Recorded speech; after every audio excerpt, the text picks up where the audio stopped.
El día de hoy revisaremos el tema de compresores. Para esto tenemos la siguiente agenda. Primero, una introducción acerca del tema. Revisaremos lo que son los tipos de compresores, la termodinámica involucrada en su funcionamiento, cómo se diseña, cómo se selecciona un compresor, conclusiones y bibliografía. A manera de introducción vemos que el gas natural es usado todos los días a nivel mundial para diferentes actividades. Para alcanzar su destino final tiene que tener una cierta presión en el sistema, lo cual se logra mediante el uso de compresores.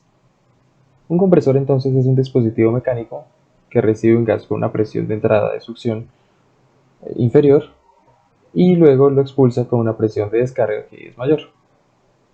Esto se logra mediante una reducción de su volumen y pues pueden estar involucradas varias etapas. Esto lo revisaremos en lo que es la selección del separador. Y pues esto es lo que nos va a permitir que el gas sea transportado a través de un sistema o parte de este, como lo es una tubería. De acuerdo al tipo de servicio o de trabajo en el que se vaya a implementar el compresor, encontramos diferentes categorías. Entre ellas encontramos lo que es gas flash, gas lift, reinyección, los de booster o de refuerzo, los de recobro de vapor y los casing head. Los compresores de gas flash se utilizan en facilidades donde llega el petróleo para comprimir el gas que se ha flasheado del líquido hidrocarburo cuando este último fluye desde un punto de alta presión a un punto de menor presión, como lo puede ser un separador. Típicamente manejan bajos caudales y producen altas relaciones de compresión. Los compresores de gas lift, que es el levantamiento de gas, se utilizan con frecuencia en las instalaciones donde se manipula petróleo y se requiere la compresión de los gases provenientes de la formación, quienes sirven como alimento para el gas lift, el gas de levantamiento. El servicio del compresor de gas lift es frecuentemente con un bajo o medio caudal, con altas relaciones de compresión y son empleados usualmente en las plataformas offshore. Los compresores de reinyección, considerando pues que la reinyección del gas natural se emplea para aumentar o mantener la producción de petróleo, se utilizan cuando se requiere entregar gas a presiones de descarga superiores a los 10.000 psi. Se utilizan además cuando se requiere almacenar gas subterráneo y tienen altas relaciones de compresión, altos requerimientos de potencia y manejan bajos caudales. Los booster o compresores de refuerzo se utilizan para restaurar la caída de presión que se genera cuando los gases se transportan en las tuberías y tienen pérdidas por fricción. Cabe notar que la selección de estos compresores implica una evaluación económica entre las distancias que hay en cada estación de refuerzo, cada booster, y el coste del ciclo de vida de cada estación compresora. Se utilizan también en campos que están experimentando un descenso en la presión y típicamente están diseñados para manejar altas tasas con una baja relación de compresión. Los de recuperación de vapor se utilizan para recoger el gas de los tanques y otros equipos de presión que se encuentran en las facilidades y a menudo lo que hacen es que redirigen el gas que recogen a otros compresores como son el de gas flash, el de gas lift o los booster para una mayor compresión. Se caracterizan por sus bajas presiones de succión, altas relaciones de compresión y bajos caudales de gas. Finalmente, tenemos los casing head. Estos se utilizan cuando tenemos bombas electrosumergibles o incluso bombeo mecánico y requerimos que el gas de formación se separe en fondo de pozo para luego ser transportado por el anular. Al igual que los anteriores, funciona con bajas presiones de succión, altas relaciones de compresión y bajos caudales de gas. Además de lo anterior, los compresores suelen clasificarse en dos categorías principales, los de desplazamiento positivo y los de tipo dinámico. Los de desplazamiento positivo son aquellos que comprimen el gas de forma intermitente. La compresión es cíclica en el sentido de que una cantidad fija de gas se introduce en el compresor, se interviene, se presuriza, se descarga y luego se repite el ciclo. Si se desea cambiar la capacidad de estos, basta con aumentar o disminuir el número de ciclos que están presentes en el proceso. Además de esto, encontramos dos subcategorías, los que son de tipo reciprocante y los que son de tipo rotativo. En los de tipo reciprocante es en los que un elemento que se comprime y desplaza es un pistón que tiene movimiento recíproco dentro de un cilindro. Las aplicaciones de estos suelen requerir un volumen de entrada moderado con una alta relación de compresión, más allá de la capacidad de los compresores dinámicos.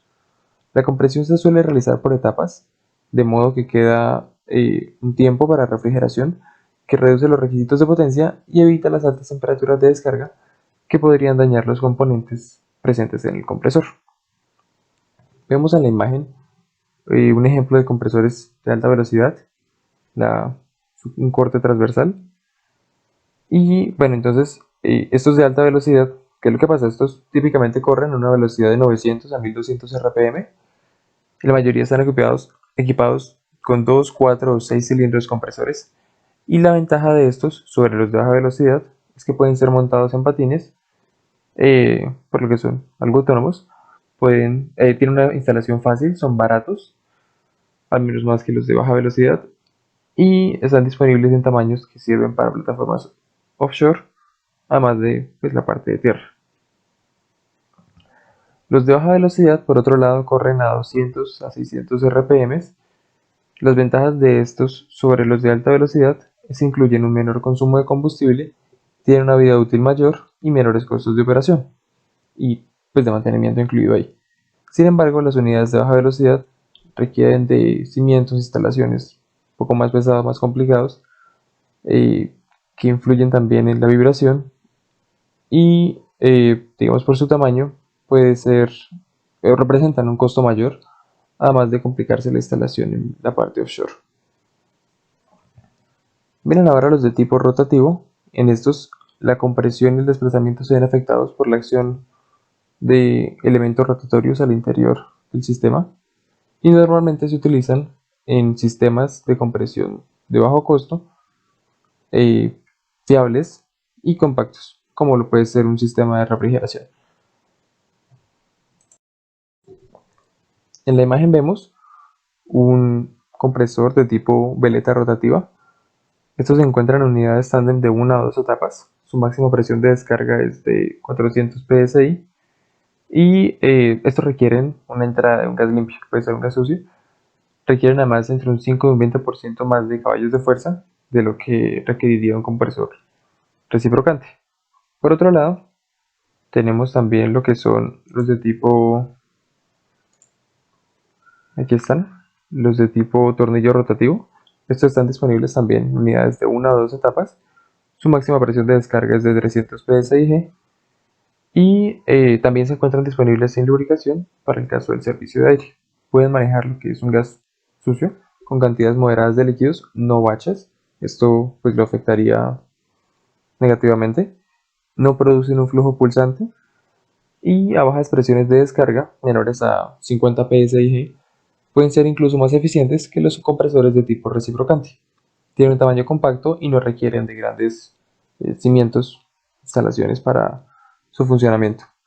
Su eficiencia es comparable además a la de los compresores de reciprocantes o de tipo pistón, y su gasto de instalación inicial es la mitad de uno de estos compresores. Las presiones de descarga de más de 50 psi usan entre un 10 y un 20% más de caballos de fuerza que los compresores reciprocantes. Presentan el problema de que tienen baja tolerancia a lo que son cambios en las condiciones de temperatura, presión y relación de compresión. Para comprender mejor cómo funcionan y cómo se diferencian un compresor de tipo reciprocante y uno de tipo rotativo, veremos dos cortos videos en los que explican su funcionamiento. Process refrigerant vapor in a cylinder using a piston. In a way, reciprocating compressors are like automobile engines. The pistons are directly driven through a wrist pin and connecting rod from a crankshaft. Depending on their size, reciprocating compressors may have one or more cylinders. Multiple cylinders may be arranged in line, opposed, or in a V. In each cylinder, reciprocating compressors have both a suction valve and a discharge valve. These valves give the compressor its ability to pump refrigerant vapor against a pressure difference. They are usually located in the head of the cylinder, in passages connected to the high or low pressure side of the system. Let's follow the compression process in a single cylinder reciprocating compressor during one complete revolution of the crankshaft. Starting with the piston at the top of its stroke, or at top dead center, the piston begins to move downward as the crankshaft rotates. Because both valves are closed, the downward moving piston reduces the pressure in the cylinder. As the pressure in the cylinder falls below the low side pressure in the suction line, the pressure difference opens the suction valve, letting refrigerant vapor flow into the cylinder. The piston continues down and pulls in more vapor until the cylinder is filled with low pressure vapor at the bottom of its stroke. Once past bottom dead center, The piston begins its upward stroke. The suction valve closes. As the piston moves up, it reduces the volume of the space in the cylinder, increasing the pressure of the vapor. When the pressure in the cylinder exceeds the high side pressure in the discharge line, the pressure difference pushes the discharge valve open, letting the compressed vapor flow out of the cylinder. This continues until the piston reaches the top of its stroke and most of the compressed vapor has been expelled into the discharge line. Rotary compressor uses a rolling piston within a cylindrical housing to compress vapor against the reciprocating vane. The spring above the vane holds it in contact with the rolling piston at all times, providing a vapor-tight seal between the high and low pressure zones within the compressor. The rotary compressor requires only one valve, the discharge valve. Compression and suction occur simultaneously on opposite sides of the rolling piston, so it takes 2 full revolutions of the shaft to draw in and compress a volume of vapor. Let's start with the rolling piston at top dead center. As the eccentric shaft rotates the rolling piston from top dead center past the suction port, the suction port begins to open and a space begins to form between the vane, the rolling piston, and the housing. With continued rotation, the volume of this space increases, reducing the pressure below the low side pressure in the cycle. Vapor is then drawn in through the suction port. This continues for a full revolution until the compression volume is filled with suction vapor at low pressure. During the next rotation, the suction port is blocked by the rolling piston. The low pressure vapor is then compressed in the space between the rolling piston, housing, vane, and discharge valve on the other side of the piston. Initially, the discharge valve is closed, trapping the low pressure vapor for compression. Continued rotation of the rolling piston along the inside of the housing reduces the volume of the vapor, compresses it against the vane, and raises its pressure. When the vapor pressure exceeds the high side pressure, it pushes open the discharge valve. Discharge continues until the rolling piston completes the full revolution and has expelled most of the high pressure vapor. The discharge valve closes when the rolling piston reaches top dead center. Después de ver estos videos, nos queda más claro cuál es la diferencia entre un compresor reciprocante y uno de tipo rotativo, cómo funcionan. Ahora, vamos a dirigirnos a lo que son los compresores de tipo dinámico. Los compresores de tipo dinámico o cinético comprimen el gas de manera continua. Este último entra en un compresor, se actúa sobre él, es decir, se presuriza y se descarga sin que haya alguna interrupción al flujo en un punto del proceso. El rendimiento del compresor se describe mediante una curva de capacidad de carga, a veces llamada curva característica, y esta compresión es bastante eficiente siempre y cuando el diseño del compresor coincida con las condiciones de su operación y carga. En estos, el aumento de la presión se logra incrementando la energía cinética del flujo de gas de forma continua. Estas son máquinas rotativas de flujo donde los impulsores o rodetes giratorios imparten una velocidad al fluido que después se va a convertir en presión. Encontramos entre estos los de tipo centrífugo y los de tipo axial. Vamos a ver un video para entender un poco más cómo se diferencian estos. Tenemos uno de tipo axial y el de tipo centrífugo y el video.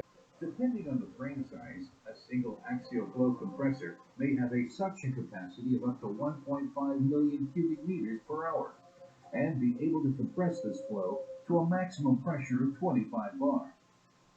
For example, all the air inside the Cologne Cathedral, which is 516 feet, is the third tallest church building in the world, could be exhausted in around 16 minutes. The basic design of an axial flow compressor is similar to that of a fan. Blades are mounted around the shaft. In order to increase the effect, several of these blade rows are arranged axially, one behind the other. This axial stage group is often combined in a machine with one or more downstream radial stages in order to further increase the discharge pressure. A compressor of this type, such as the AR Max 1 shown here, is known as an axial radial compressor.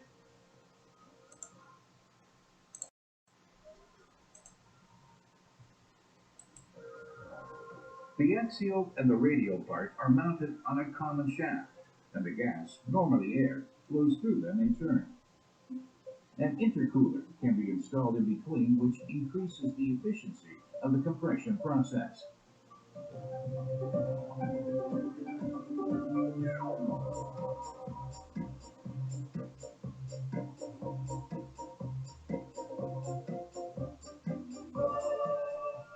Let's now take a look at the axial stage group.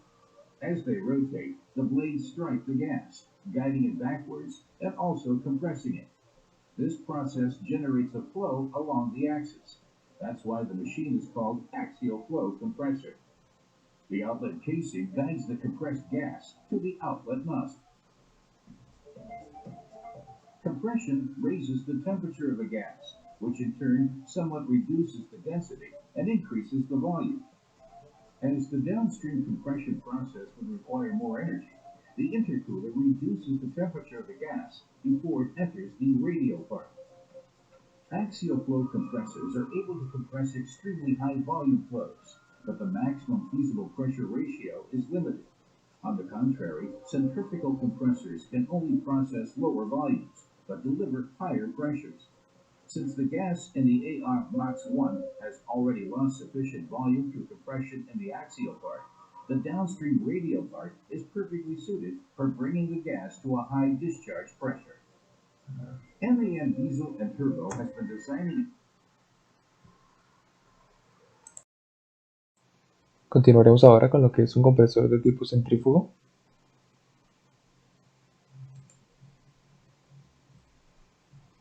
Stage configuration, ambient air or gas must pass through FS Elliott's high-efficiency filtration system.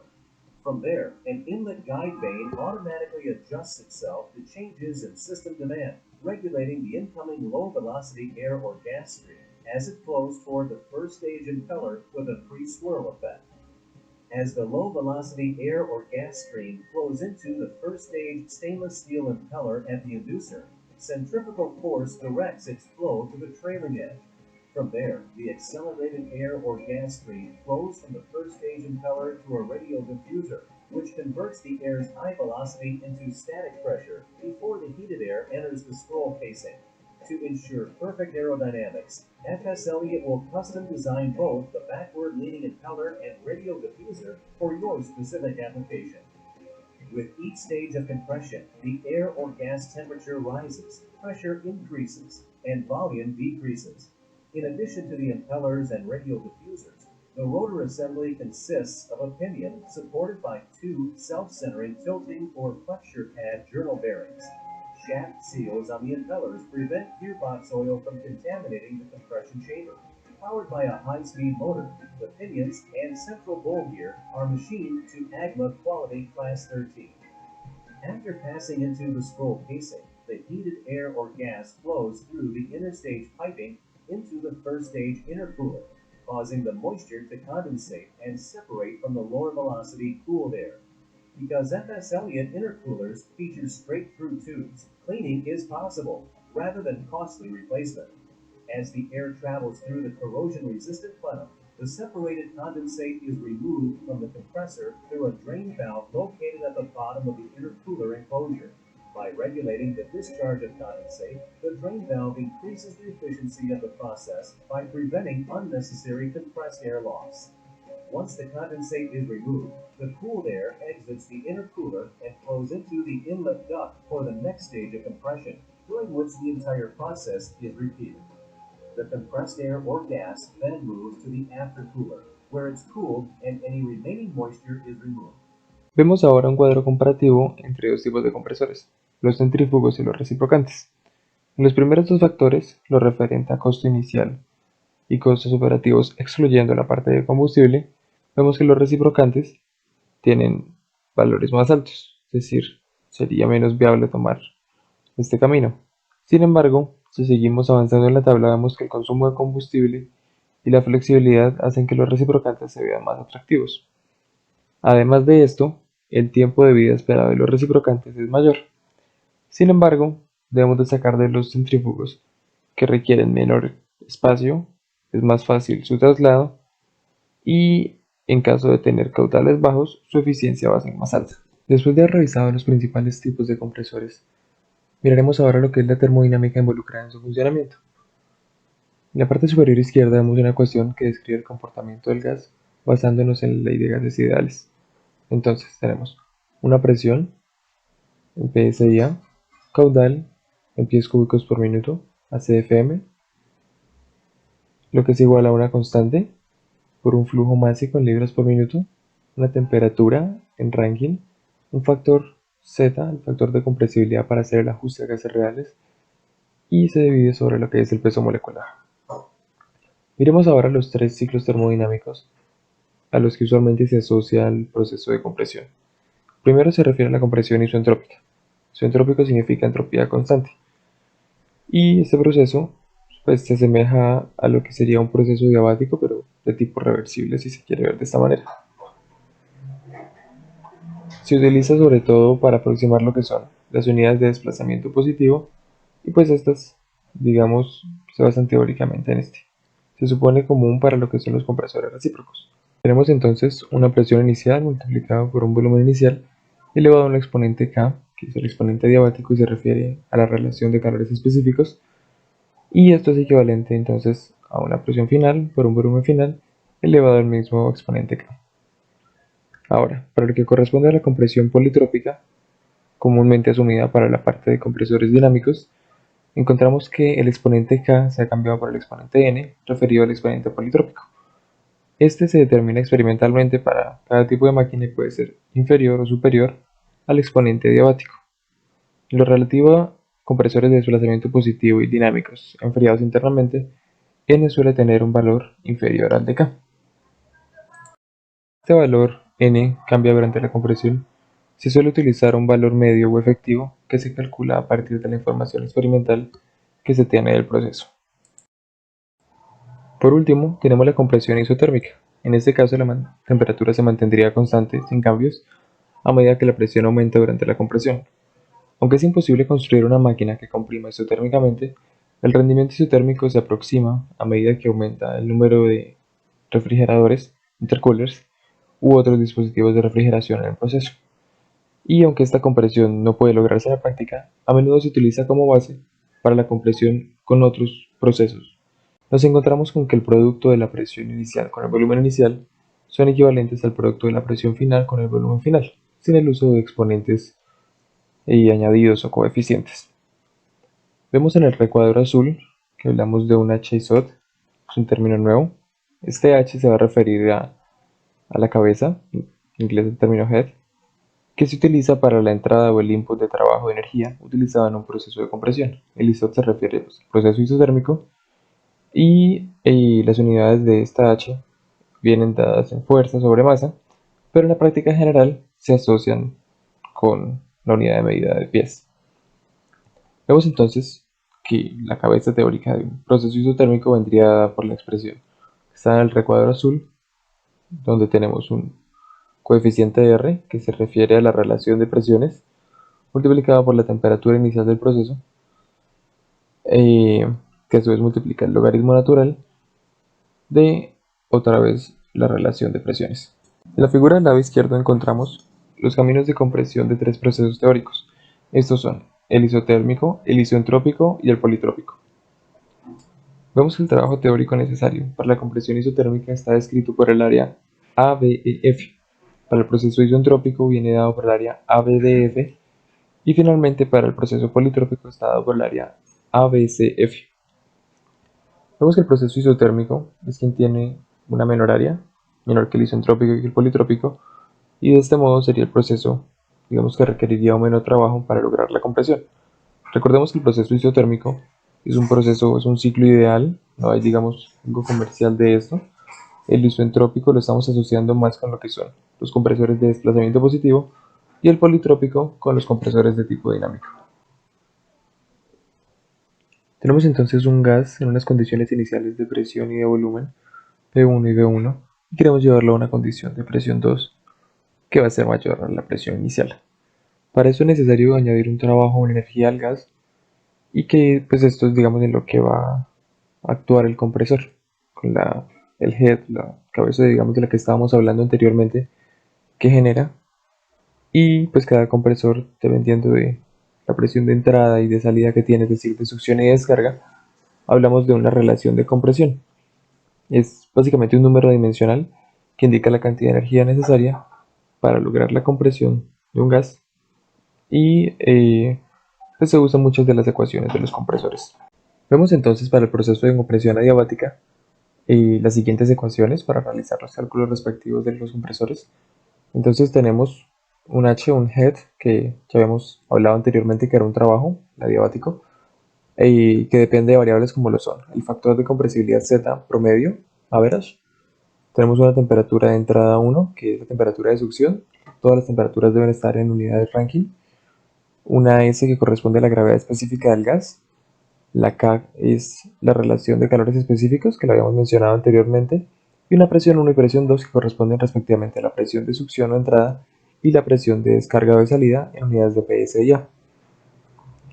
Más abajo encontramos lo que es el GHP, que corresponde al gas horsepower, es decir, la energía en caballos de fuerza para el gas, que viene dependiendo de lo que es el flujo másico de gas, el trabajo de compresión que calculamos anteriormente, el trabajo adiabático, un coeficiente y la parte de la eficiencia adiabática, que dependiendo de la unidad que tengamos, el tipo de compresor que tengamos, va a variar unos rangos. Para lo que es unidad reciprocante va a variar entre 0,85 y 0,9, y para centrífugos va a estar entre 0,72 y 0,85.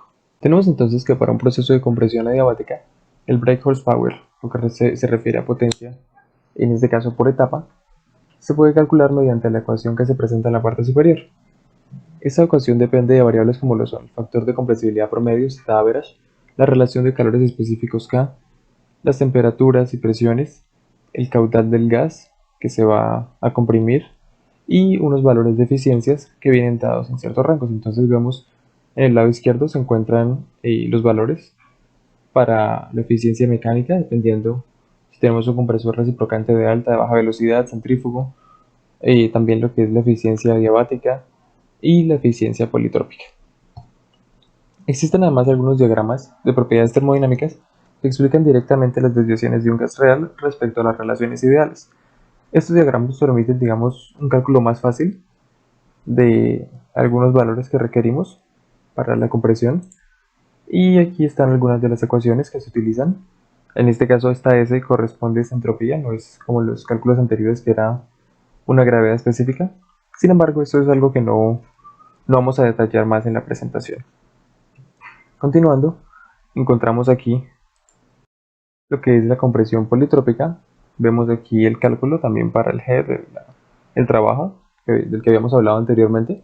Tiene, digamos, sus propias ecuaciones, al igual que el caso anterior. Y vemos que la ecuación para el BHP del brake horsepower es muy similar a la presentada anteriormente. Acá nos encontramos con una serie de ecuaciones de estado, puesto que los compresores pueden verse involucrados en trabajos o servicios que incluyen gases que están ampliamente desviados respecto al comportamiento ideal, de modo que sus valores de Z y K varían ampliamente y los métodos de cálculo convencionales no permiten dar una estimación precisa de sus resultados. Entre estas encontramos Benedict Robin, Ben Robinson, Routledge Cohn y Martin Hu. Estas ecuaciones de estado permiten predecir las propiedades termodinámicas de gas cuyas composiciones incluyen hidrocarburos de ultra alta presión, dióxido de carbono a alta presión, algunos refrigerantes y gases generados en plantas químicas. Tenemos entonces que para hacer una selección preliminar de un compresor necesitamos los datos de potencia, número de etapas y tipo.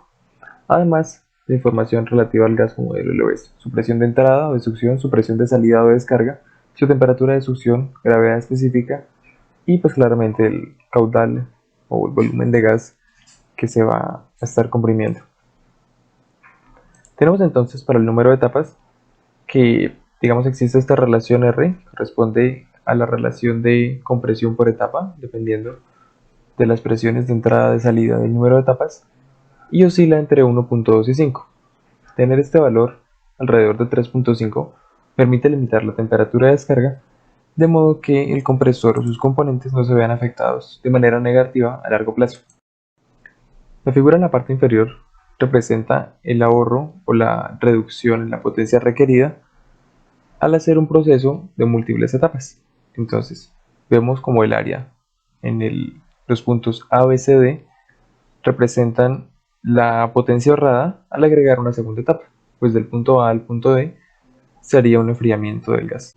Continuamos con lo que es la potencia del compresor. Para eso tenemos dos métodos. El primero corresponde al uso de las curvas de aproximación de la GPSA para el valor de BHP, brake horsepower, o potencia, y el segundo corresponde al uso de una ecuación que aproxima este valor. Entonces, para el primer método, tenemos aquí la figura del lado izquierdo, corresponde a la gráfica de la GPSA de aproximación. Aquí entramos con un valor de R sub T que corresponde a la relación de compresión total, es decir, presión de descarga o de salida sobre presión de entrada o de succión, así sin incluir ningún exponente, ningún número de etapas, nada de esas cosas. Y utilizamos también el valor de K, que es la relación de calores específicos. Entonces, si no conocemos este valor, podemos usar este otro gráfico del lado derecho que nos brinda la GPSA. Aquí, teniendo el peso molecular, podemos entrar y revisar cuál de los, digamos, dónde se encuentra el valor que requerimos. Recordar que el valor para el gas natural es de 1.25.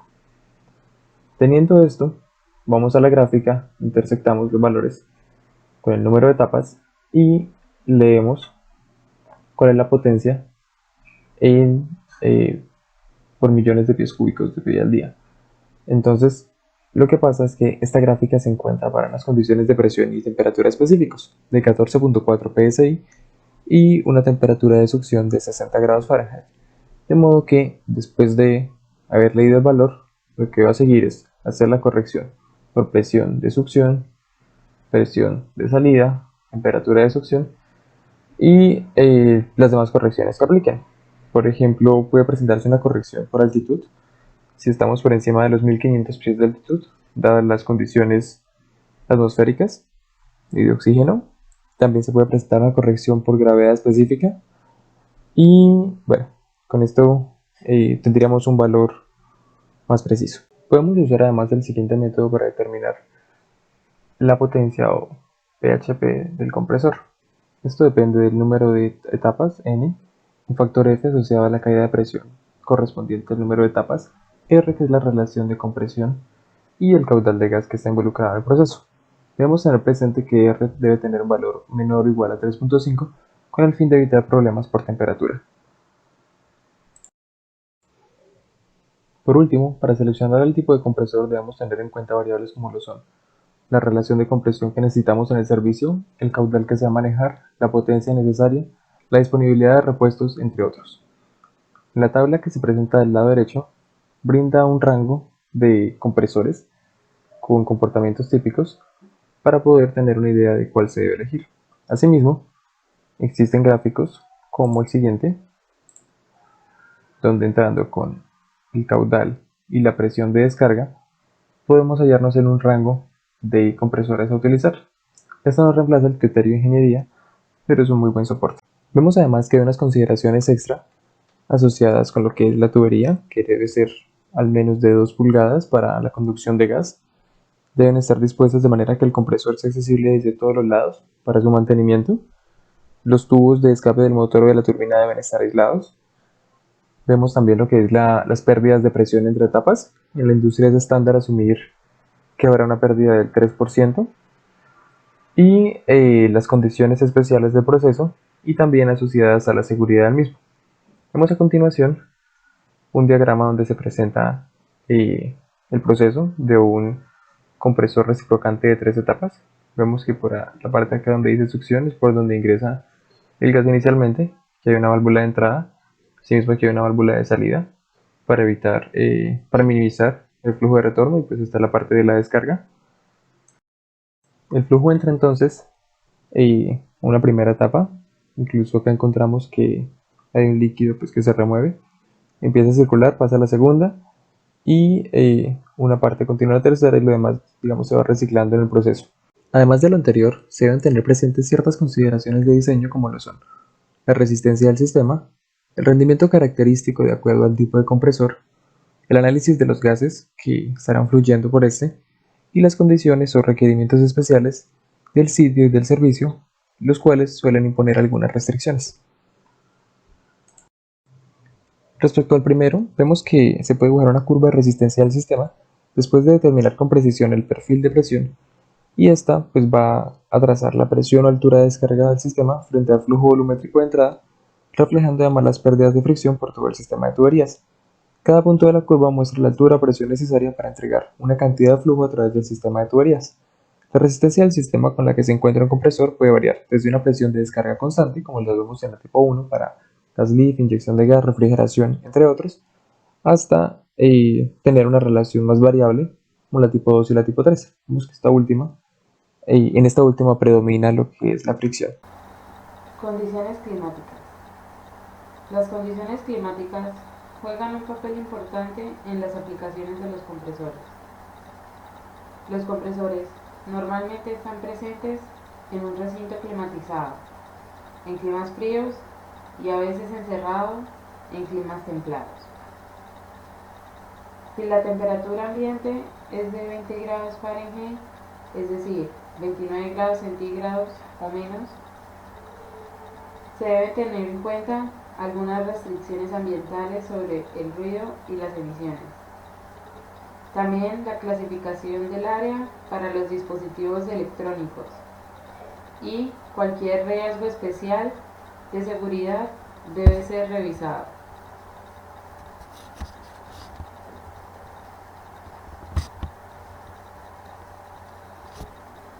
Requisitos de servicio. La criticidad del servicio debe revisarse a fondo. Un servicio puede denominarse crítico si existe una o más de las siguientes condiciones. La primera es que el compresor no tenga repuesto y por lo tanto una falla puede ocasionar una interrupción en la producción, resultando en pérdidas económicas sustanciales. Otra de las condiciones es que el servicio es tal que una falla en el compresor pueda causar daños en la planta. Y por último, otra de las condiciones es que el servicio es tal que una falla en el compresor pueda crear un peligro para la seguridad. Aplicación y criterios de selección. ¿Cuál es la base de selección para los compresores? La selección de los compresores implica cumplir los siguientes requisitos. Uno de ellos es la idoneidad para el servicio. La maquinaria debe dimensionarse para las condiciones nominales y debe ser flexible para adaptarse a condiciones fuera de diseño. Es necesario la confiabilidad. El diseño debe tener confiabilidad comprobada y debe ser fácil mantenerlo. Otro de los requisitos es el desempeño económico. La eficiencia debe ser alta sin sacrificar indebidamente la flexibilidad y la fiabilidad. Otro de los requisitos es la seguridad y la compatibilidad ambiental. La instalación debe permitir un funcionamiento seguro mientras se estén cumpliendo todas las normativas ambientales y de ruido. Debe también tener bajo costo. Entre estos se tiene en cuenta el costo instalado, que está en función de los costos financieros, operativos y de mantenimiento. Este costo instalado debería resultar en el costo evaluado más bajo para el periodo de recuperación.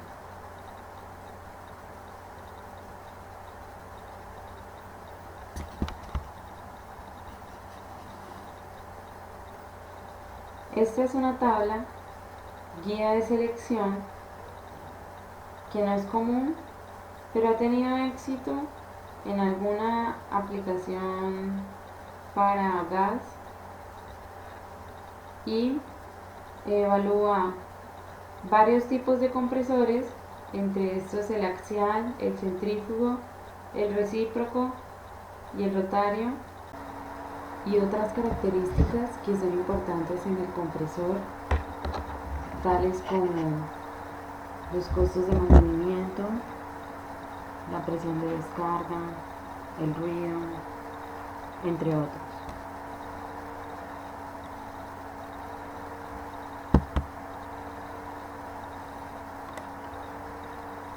Aquí presentamos algunas características del compresor axial. Generalmente este se usa para un servicio aéreo, alto volumen y presión relativamente baja. La relación de alta presión es de aproximadamente 14. Este es más eficiente que la centrífuga. Usualmente es físicamente más pequeño y más liviano que la centrífuga y se utilizan para el mismo trabajo. El compresor axial tiene una velocidad que es algo mayor que la de la centrífuga para el mismo trabajo. El rango de operación es muy estable. Es estrecho a velocidad constante, aproximadamente el 12% de diferencia. Algunos diseños utilizan uno o más impulsores centrífugos en el extremo de alta presión del rotor. Esta característica en gran medida mejora el rango de operación estable. Tiene una característica muy buena y es que la operación es relativamente silenciosa. El compresor axial típicamente se aplica para compresores de aire grandes como sopladores de aire de coquización o compresores de aire frontal para turbinas de gas de combustión.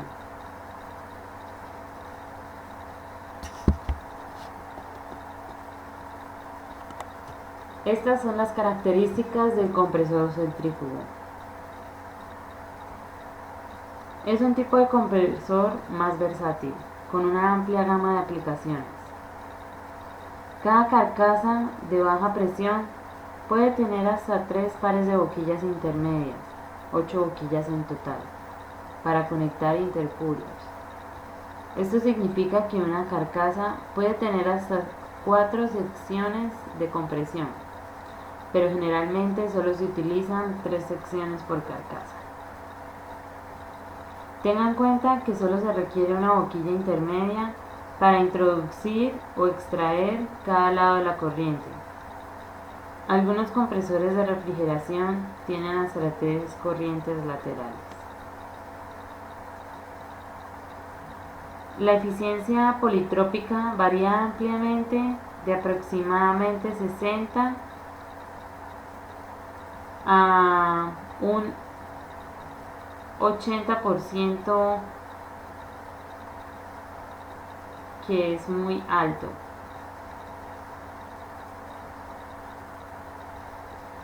Es ruidoso sin tratamiento acústico. Por lo general, no se recomiendan 10 impulsores por carcasa. Use un máximo de 8 por carcasa para la inicial estimación. Las aplicaciones típicas son reciclaje de gas de proceso, sistemas de aire de plantas para procesos de alta calidad, compresión de tuberías y refrigeración de alta calidad.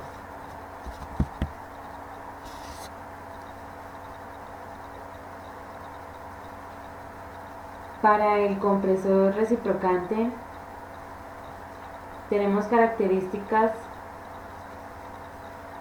muy alta eficiencia, a relaciones de presiones de 2.5 a 5 por etapa. La eficiencia diabática es 85% a 89% y la eficiencia mecánica es del 95%. Para máquinas de baja velocidad, es decir, de 600 RPM o menos, con capacidad nominal de 200 horsepower y más. A presiones muy bajas, es decir, de 1.5, las pérdidas de la válvula se vuelven significativas. Este está disponible en versión no lubricada, con menor sacrificio en eficiencia y confiabilidad. La configuración horizontalmente opuesta requiere una gran área de trazado, lo que es especialmente significativo en los patines empaquetados. Las configuraciones verticales reducen el área de trazado, pero limitan el número de cilindros por cuadro.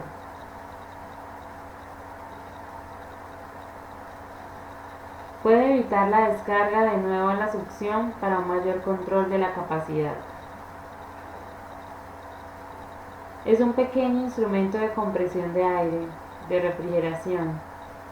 Aguas arriba se usa en inyección de gas, en procesamientos de gas y en compresión de productos de gas.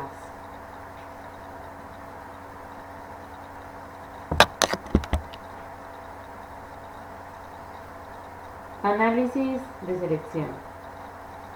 Es recomendable hacer un análisis de los siguientes factores para confirmar la viabilidad económica del compresor. Entre estos está el precio de la compra del compresor, el costo de los auxiliares, los requisitos del espacio, el costo de instalación, el costo de mantenimiento, la estandarización de unidades y repuestos, la experiencia local, por ejemplo, es el personal de operación y mantenimiento los adecuados para operar este instrumento, están familiarizados con el tipo de máquina seleccionada. En algunos casos puede ser conveniente examinar el ciclo de vida, que sea entre 15 años o más. Este gráfico muestra los costos totales del compresor: compra, instalación, consumo de energía y mantenimiento, cuando se suman las diferentes vidas asumidas del proyecto. Los costos totales se muestran en términos de valor presente.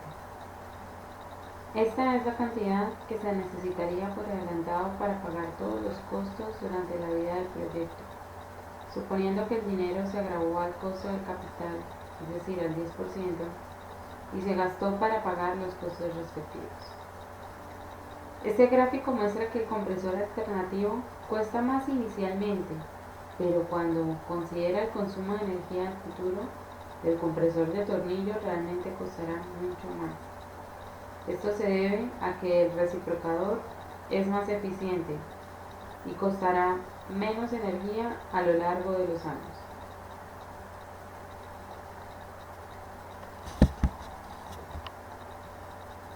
Este gráfico muestra dos casos de valor presente para vidas de proyecto asumidas de 5 y 15 años.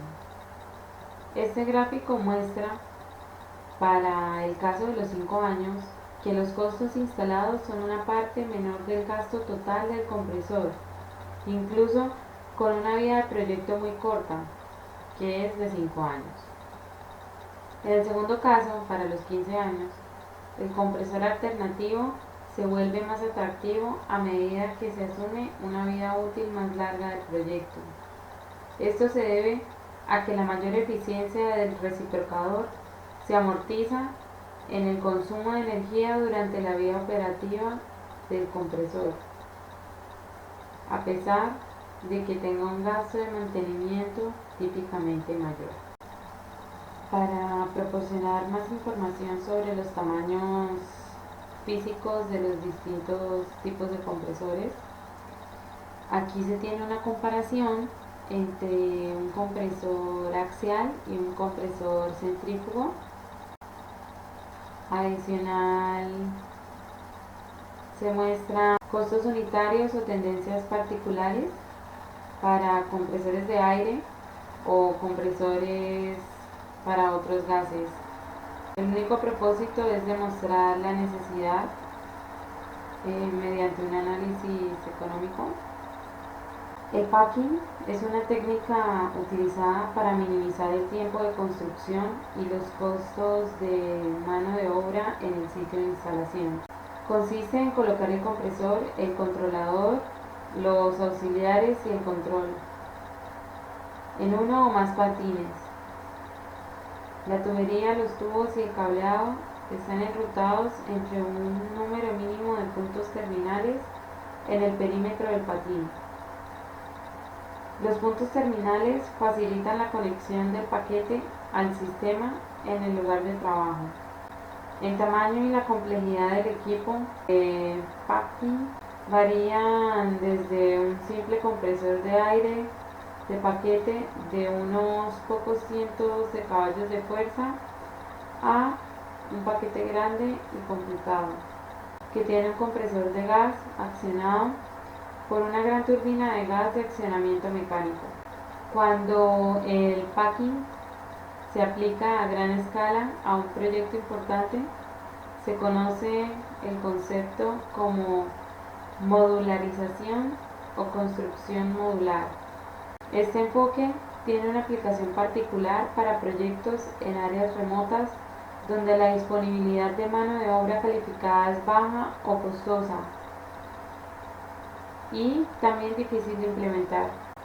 Los sistemas de lubricación y aceite de sellado montados en consolas para compresores son buenos ejemplos de paquetes más pequeños.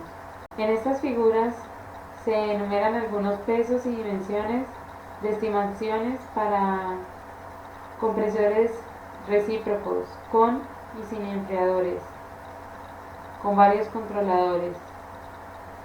Muestran las típicas dimensiones y pesos para compresores alternativos accionados por motor de gas integral. Proporcionan información similar para compresores centrífugos, incluidos los motores de turbina y cerramientos. El ejercicio que elegimos para esta presentación es el siguiente. Un gas natural con las siguientes propiedades y condiciones debe ser comprimido por una centrífuga. La gravedad específica es de 0.62. La relación de calores específicos es de 1.26. La temperatura de succión es 99 grados Fahrenheit. La presión de succión es de 256 psi. El caudal es 45 millones de pies cúbicos estándar por día. La presión de descarga es de 665 psi. Debemos determinar lo siguiente.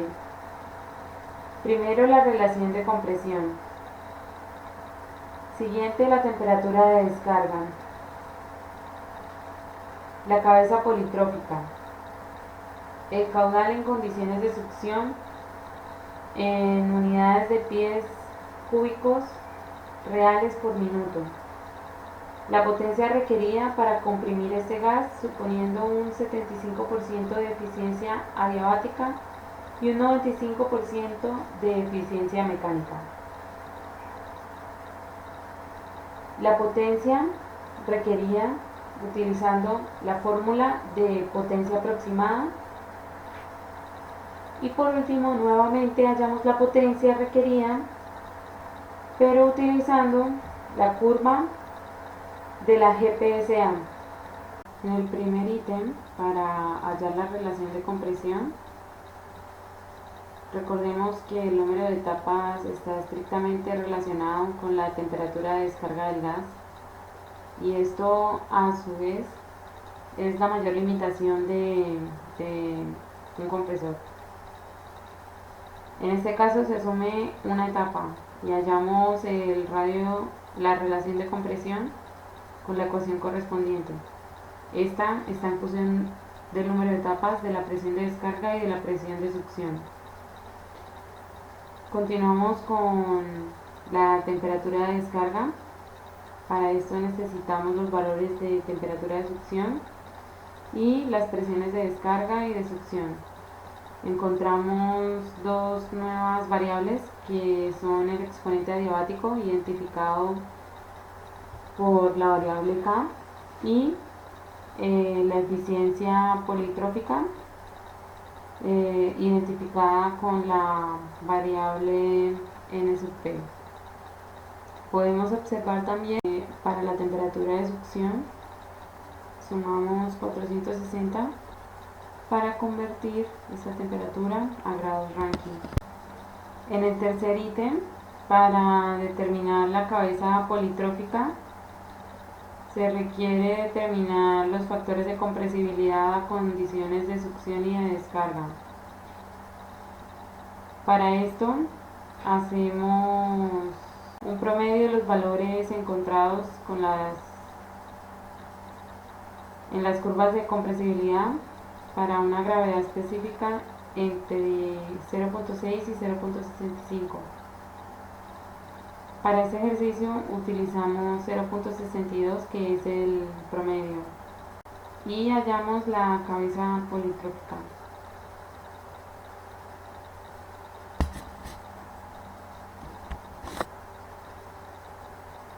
Para el cuarto ítem hallamos el caudal a condiciones de succión.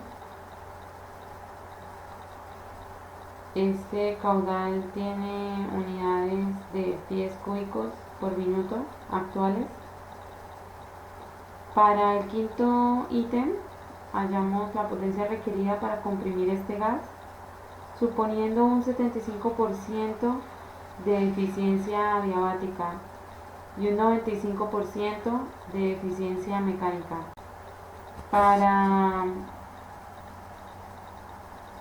esta ecuación de potencia requerida, las eficiencias se representan con las letras E sub m y E sub a, y la compresibilidad promedio se representa como Z promedio.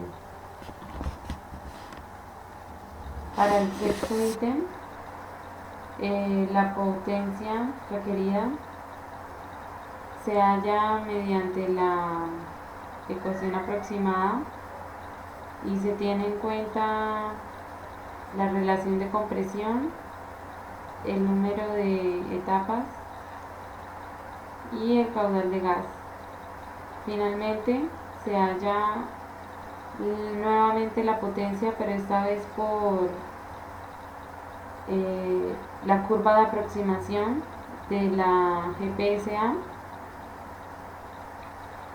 y obtenemos tres valores similares, por tanto la potencia es un valor correcto. En conclusión, para cada servicio particular, el compresor que sea más apropiado puede variar. Esto va a depender de condiciones como lo son la inversión inicial de CSE, costo operativo, las condiciones propias del proceso, como lo son caudales, presiones, temperaturas, y condiciones particulares que pueden presentarse. Por otro lado, para un número fijo de etapas, encontramos que a mayor caudal se va a tener una menor compresión del gas. Y por último, los compresores de tipo reciprocante son los más utilizados en la industria de hidrocarburos, seguidos por los compresores de tipo centrífugo. Estas son las referencias utilizadas para el desarrollo del trabajo, y muchas gracias.